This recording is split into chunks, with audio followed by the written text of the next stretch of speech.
essa igreja. Eu amo essa... Mentira. Vai mentir pra outro, meu amigo. É lágrima de crocodilo. Para com isso.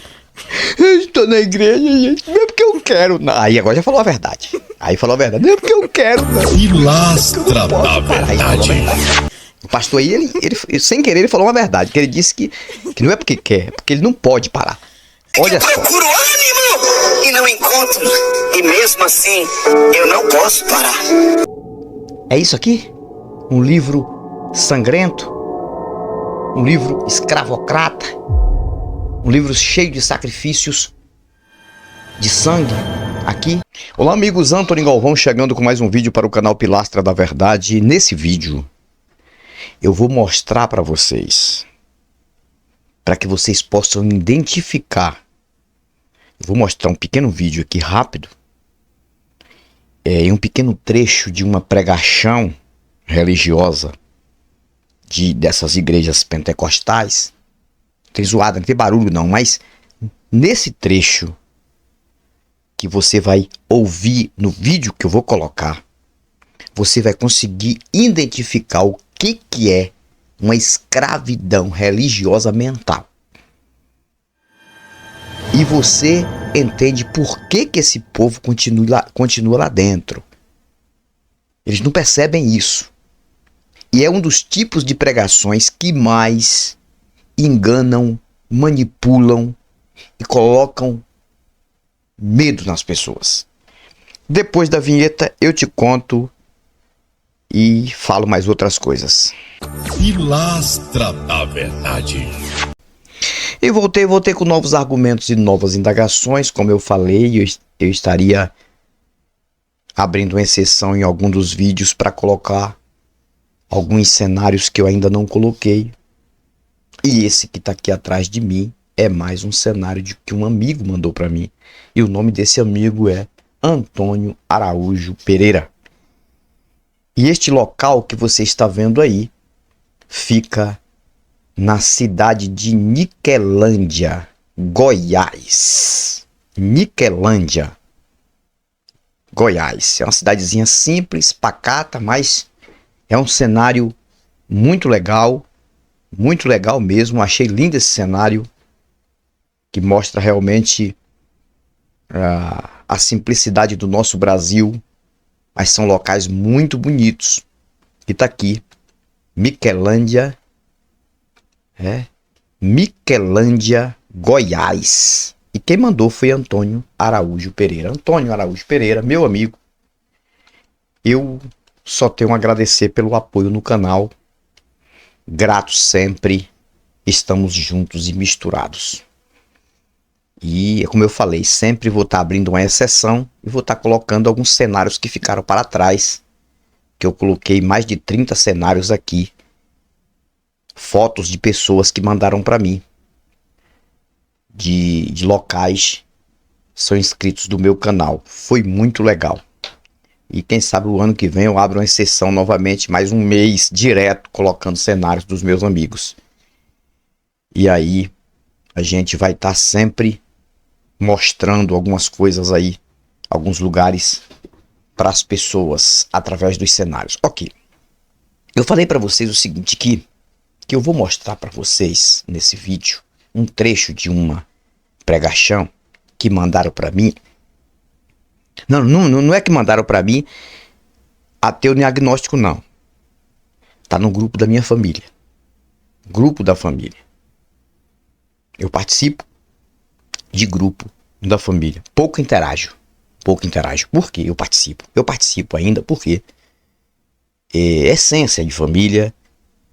E se acontecer qualquer coisa rápido em algum lugar de alguém da família, a gente já fica logo sabendo o porquê do grupo. Por isso que é importante participar. Interagir é outra coisa. Porque é um grupo extremamente religioso. E as coisas que colocam no grupo, eu dou descarga. A verdade é essa. Eu dou descarga digital, que se chama delete. Porque não serve para mim. Não serve para mim. Eu não vou absorver uma coisa que para mim é como se fosse doença. Basta as químicas que a gente já consome durante nosso dia a dia, né? Que isso vem realmente contribuindo para que doenças futuras venham para o nosso físico. Basta isso. Não tem para onde correr. As comidas que nós comemos, muitas, são químicas e fazem bem naquele momento, mas futuramente vão fazer mal à saúde. Então, o que eu considero de doença mental crônica, eu prefiro deletar.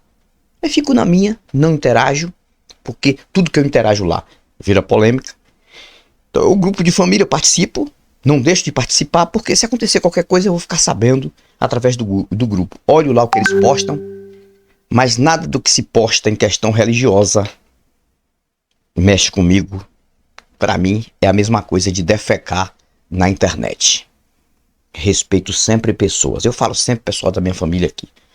Participo. Eu tenho 2 famílias que fazem parte da minha vida, que é a família do meu pai e minha mãe. Hoje com os meus irmãos, porque meu pai e minha mãe não estão entre nós, mas eu tenho os meus irmãos, que também são religiosos, na sua maioria.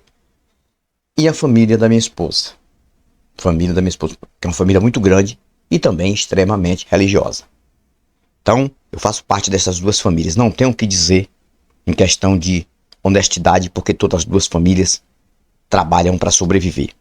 Mas a questão religiosa é crônica, já falei aqui, não tem como, não dá mais para você ali. Eu prefiro conversar com pessoas de longe, que entendam a minha linguagem. Então, o vídeo que eu vou mostrar para você aqui agora, colocaram no grupo da família. E eu vou mostrar um trecho desse vídeo e depois eu vou fazer minha indagação. Eu posso dar uma pausa durante o vídeo para falar alguma coisa, mas o vídeo é rapidíssimo. E eu continuo com a minha indagação aqui para mostrar para vocês o que significa de fato escravidão religiosa na mente. Pois muito bem, o vídeo é esse que está aqui. Você vai ouvir o que esse pastor fala. Você vai ouvir o que ele fala, deixando claro, toda vez que eu coloco a imagem de alguém aqui, eu sei dividir as coisas, já falei. Eu critico ideia. Nada contra a pessoa desse rapaz, nada contra o ser humano, nada. Eu critico o que ele prega, aquilo que ele fala, e eu vejo que não tem lógica com a realidade. Mas o que ele fala identifica o que de fato, na minha opinião, classifica-se como uma escravidão mental religiosa. Vamos ouvir. Vocês concordam que eu não posso? É diferente de eu não quero? Tem dia que eu quero parar, mas eu não posso. Tem dia que dá vontade de parar, mas eu não posso parar. Tem dia que eu procuro a força e não acho. Olha só, presta atenção. Eu falei que eu ia dando pausa e ia falando. Vocês entenderam o que ele está dizendo? Eu vou mostrar, eu vou explicar o que ele está dizendo aqui. Eu vou explicar. Ele disse que é diferente de eu não quero e eu não posso. E é. Ele disse que tem dia que ele quer parar, mas ele não pode. Ele quer, mas ele não pode. Mas ele quer. Espera aí, aqui ele já está matando o chamado livre-arbítrio que eles pregam lá dentro. Ele quer, mas ele não pode. Por que ele não pode? Por que ele não pode? Porque não há liberdade. Ele não tem esta liberdade. Ele diz que ele não pode. Ou seja, isso aí é um segmento escravocrata. É uma escravidão mental. Por exemplo, eu sou ateu hoje. Hoje, o que eu querer fazer, eu faço. Porque eu posso fazer. Eu não faço o que é ruim, não faço o que é mal contra as pessoas, porque isso não é da minha índole. Isso não é da minha vida, não quero. Mas até um criminoso, quando ele quer matar, ele vai e mata. Um ladrão, quando ele quer roubar, ele vai e rouba. Claro que ele tem que arcar com as consequências dele. Mas eu não faço porque não quero fazer nada ruim contra ninguém. Mas o que eu quiser fazer para o meu benefício, o benefício da minha família, eu vou fazer. Sabe por quê? Porque eu quero e eu posso fazer. Eu só não posso fazer aquilo que está fora do meu alcance da minha condição física de fazer. Mas a religião já mostra diferente. Essa pregação aqui é um tipo de pregação que impõe medo nas pessoas. Que impõe muito medo nas pessoas. Não é medo de fazer o que é ruim, não. É medo de fazer qualquer coisa que o dogma religioso, que a doutrina religiosa tem como pecado e que às vezes é até coisa boa, beneficente a você e sua família. Você não pode fazer. Você até quer fazer, mas não pode.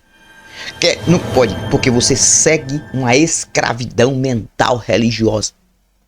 Vamos continuar aqui. E mesmo assim, eu não posso parar. Tem dia que eu procuro ânimo e não encontro. E mesmo assim, eu não posso parar. Você não pode parar. Pastor, o senhor me daria motivos para não parar? Sim. Pastor, por que eu não posso parar? Lembra onde você começou e onde você já está. Lembra onde você estava e onde você está agora. Pastor, por que eu não posso parar? Porque quem te colocou na obra acreditou que você ia até o fim. Quem te chamou confiou em você. Quem? Ô pastor, quem? Quem colocou na obra, quem foi? Cadê ele? Tá onde? Quem? Quem te colocou na obra? Que obra? Se for obra mesmo, fezes, né? Mental. Quem? Quem garantiu? Quem? A Deus. Cadê? Ah, foi o livro? Foi isso aqui? Foi isso aqui? Isso aqui? É isso aqui? Um livro sangrento? Um livro escravocrata?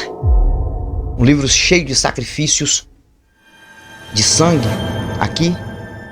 Incluindo o próprio sacrifício do próprio suposto filho. Diz que tudo foi uma lenda, tudo foi uma farsa, mas do próprio filho do Deus Altíssimo? Altíssimo. Que mandou seu filho para morrer por nós, para nos salvarmos dele mesmo. Ou ele não teria poder para nos salvar se o filho não morresse? Quem? Vocês estão vendo aí, pessoal? Esse tipo de pregação é o tipo de pregação mais escravocrata que existe dentro das religiões. Eu já ouvi diversas pregações assim, ficar com medo. Quem te chamou acreditou em você. Pastor, por que eu não posso parar? Porque dentro daquela empresa, daquela casa, daquele lugar, você se tornou pai na fé. Grande coisa, hein? Pai na fé. Fé de quê que eu não sei. Referência de muita gente. E eu quero te falar uma verdade que pode te preocupar. Se você parar, outros param. Tem gente só esperando. Se você parar, outros. Se eu pudesse, eu, Antony Galvão, todas aquelas pessoas que me ouviram, essa semana me fizeram essa pergunta. Essa semana. Todas aquelas pessoas que me ouviram pregar, e eu vinha com esse tipo de pregação às vezes, precisando de tanta coisa dentro de casa. Gente, situação difícil, falando aquilo que não estava acontecendo comigo, eu acreditava que estava. Porque o que está na mente de uma pessoa dessa é achar que tá tudo bem. E muitas vezes não. Muitas vezes não. Se eu pudesse, todas essas pessoas que na minha pregação ficaram entusiasmadas com a minha pregação, se eu pudesse hoje, eu falaria com uma dessas, de cada. Eu falaria com cada uma dessas pessoas e dizer o quanto eu estava enganado e o quanto eu enganei sem saber que estava enganando. Vem com essa conversinha pra cá dizer, ele mentia lá na obra, tá vendo aí? Agora ele tá confirmando. Não, cara, eu tô dizendo que eu não sabia que eu enganava, porque nenhum. Esse rapaz que tá pregando aqui, talvez, não sei, não conheço ele, talvez ele não sabe que ele está sendo enganado. E ele não sabe que ele está enganando as pessoas. Talvez ele não sabe, porque talvez ele não chegou nas fontes de conhecimento a mostrar que isso aí é uma ilusão, é uma lenda. Talvez ele nunca leu de fato isso aqui com raciocínio, a mostrar as injustiças que tem aqui, as contradições que tem aqui. E ele prega esse tipo de mensagem quase chorando e escravizando mais pessoas. Ele também e mais pessoas. E é isso que a gente vê. Quando você parar, pra parar também. Se a senhora disser daquela casa. Eu parei, talvez alguém vai dizer, eu também parei. Porque tem alguém que se espelha em você. Cara, eu vou te falar uma coisa, moço. O cara ouve uma mensagem dessa, uma pessoa que tem influência religiosa forte, fanatismo. A pessoa se enrola mais ainda na vida. A pessoa se escraviza mais ainda na religião. E isso aí é um prato cheio. Sabe pra quê? Pra continuar enchendo o bolso deles. Todos eles, todos que se dizem pastores, líderes de igreja, que são poucos neste Brasil. São poucos, ainda tem. São poucos que estão liderando um grupo de pessoas sem ganhar nada. Como eu fiz, como o meu primeiro pastor fez, que ele liderava sem ganhar nada. Aquele tinha uma fé verdadeira e foi amputado, morreu amputado, acreditando em cura e não teve cura para ele. Como minha mãe fez, que minha mãe não era pastora, mas era chamada de pastora, fundou o ministério, liderava um grupo e não pedia centavo para ninguém, dinheiro para ninguém. Minha mãe não.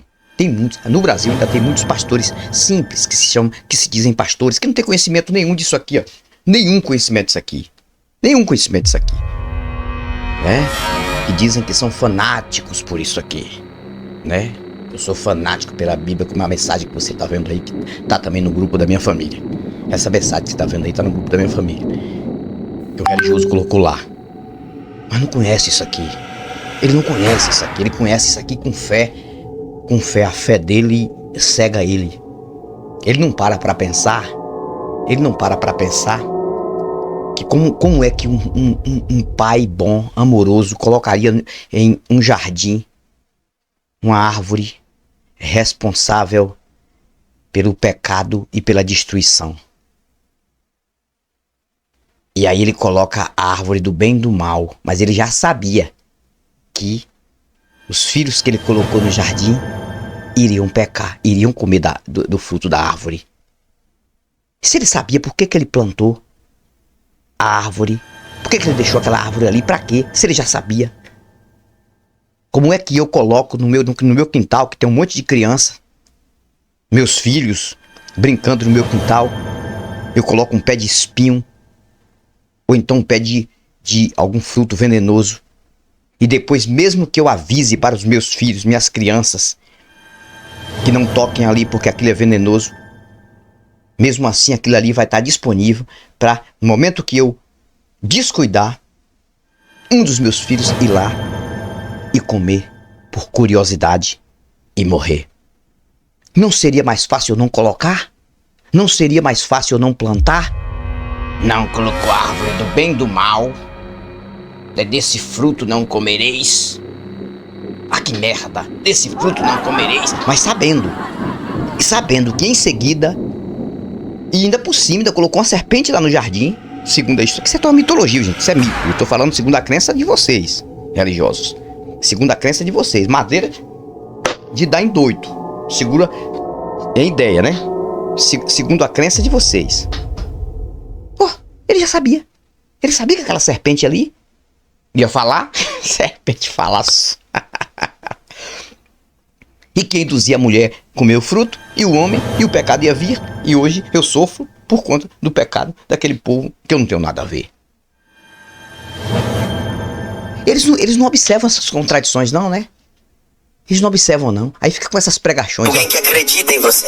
Pastor, me dê mais um motivo pra não parar. Vou te dar mais um motivo pra não parar. Eu já parei faz tempo. 28. Não ouviste? O Deus do céu não se cansa e nem se fadiga. É? E o que ele faz, pastor? O que ele faz, pastor? Ele faz o quê? Ele cuida das crianças? Ele cuida dos órfãos? Não, mas é o ser humano que tem que cuidar. Tá bom.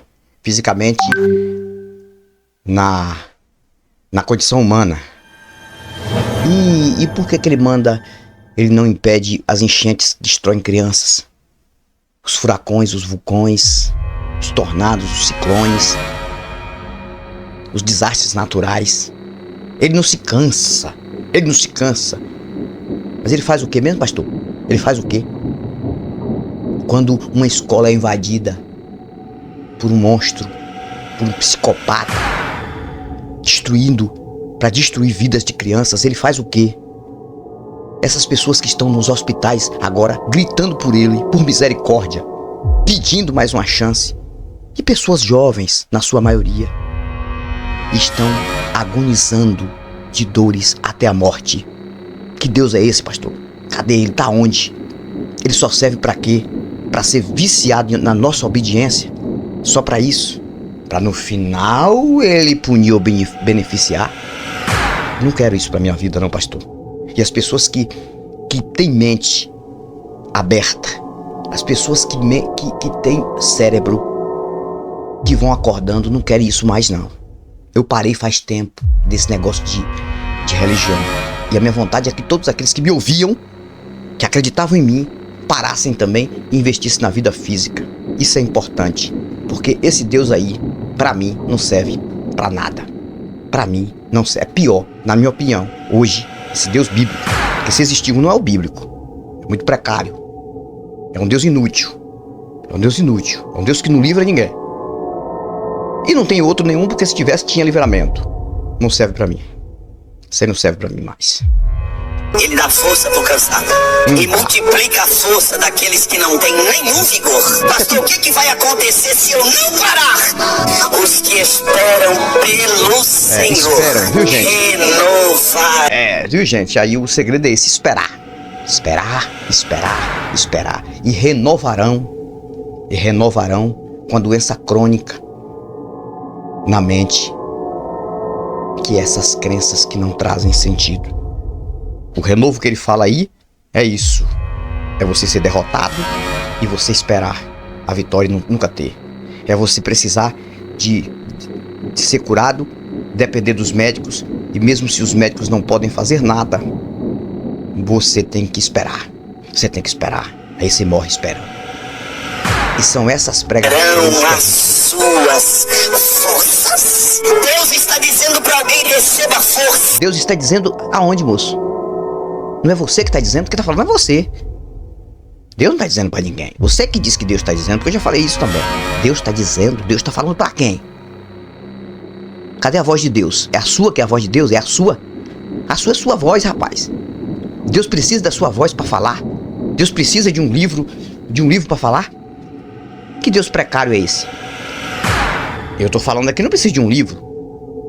Eu não preciso da voz de ninguém para falar. Eu não preciso. Mesmo se eu fosse mudo, eu estaria aqui usando os sinais, né?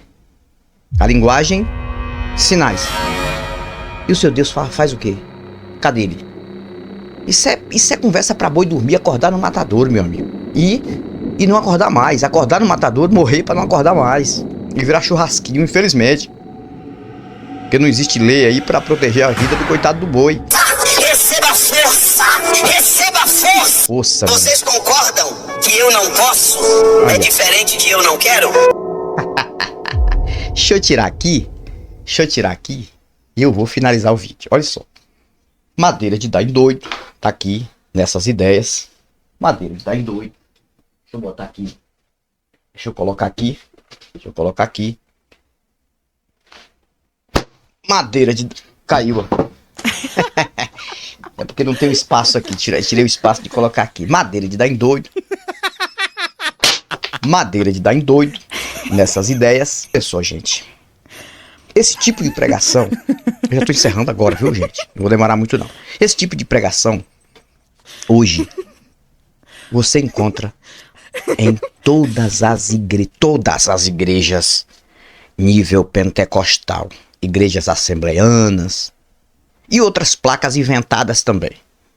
Que tem tantas placas de igrejas. É monte de não sei o que, é monte Paran, é monte Carmelo, é monte isso, é monte aquilo, é monte da puxa cadeira e senta. É a igreja do cuspe de Jesus, é a igreja da mãe, é a igreja do pai. É tanta coisa que é tanta placa. E infelizmente, esse tipo de pregação encontra-se em todas essas igrejas. Por que essas pregações? Isso aí, na verdade, é um tipo de pregação que te coloca muito mais medo. Que você não pode parar, você não pode deixar de acreditar na lenda. Mesmo se você querer, você não pode. É isso que ele quis dizer. Ele disse que ele quer, mas ele não pode. Que ele quer, mas ele não pode. Deus está dizendo que ele está sendo crente por medo. Que ele está sendo pastor por medo. Ele disse isso na sua pregação. Em outras palavras, ele disse que tem hora que ele quer, mas não pode. Então, ou seja, ele não está sendo crente porque ele ama ser crente. Que ele ama Jesus. Que a maior mentira que eu já ouvi dentro de igreja é isso. Eu estou na igreja porque eu amo a obra. Eu estou na igreja porque eu amo Jesus. Eu estou na igreja porque eu amo este lugar. Aí o meu irmão Edevaldo gosta. Meu amigo Edevaldo gosta de eu... É assim. Eu amo essa igreja. Eu amo essa... Mentira. Vai mentir pra outro, meu amigo. É lágrima de crocodilo. Para com isso. Eu estou na igreja, gente. Não é porque eu quero, não. Aí agora já falou a verdade. Aí falou a verdade. Não é porque eu quero, não. É porque eu não posso parar. Aí já falou a verdade. O pastor aí, ele sem querer, ele falou uma verdade. Que ele disse que não é porque quer, é porque ele não pode parar. Quando fala assim, falou a verdade. Né? Tá lá com medo. Medo do diabo e não é de Deus. Com medo dessas besteiras que aprendeu. Achando que isso tudo é verdade. Estou na igreja. Jesus. Eu amo essa... Mentira. Eu amo este lugar. Mentira. Eu amo essas... Mentira. Mentira. Se tem um texto aqui que eles falam o tempo todo e não tem um. É 100%, viu o que eu tô dizendo aqui. Não tem um. Não tem um. É o texto que diz: amai ao próximo como a ti mesmo. Mentira. Ninguém ama ninguém como ama a si próprio. Ninguém, moço. Ninguém. Só ama...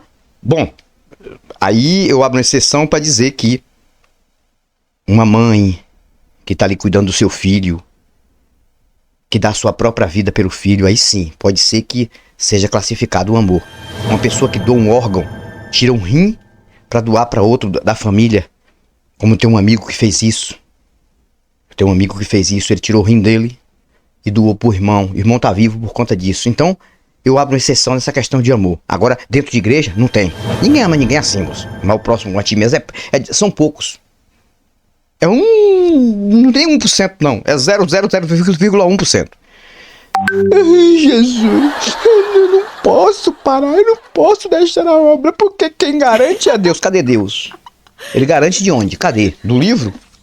Ele aparece para dizer: eu tô aqui. Então esse tipo de pregação aí mostra o quanto a mente religiosa é escravizada, o quanto essas pessoas se escravizam e não observam as contradições daqui, infelizmente. E aí por isso eu tenho que ficar por aqui, porque tem mais vídeos para fazer. Eu fico por aqui e volto com novos argumentos e novas indagações. Ó, nem todo vídeo tem madeira de dar em doido, mas tem vídeo que tem que ter, viu, gente? Um abraço, fique na paz. Até o próximo vídeo. Eu volto com novos argumentos e novas indagações. Pilastra da Verdade.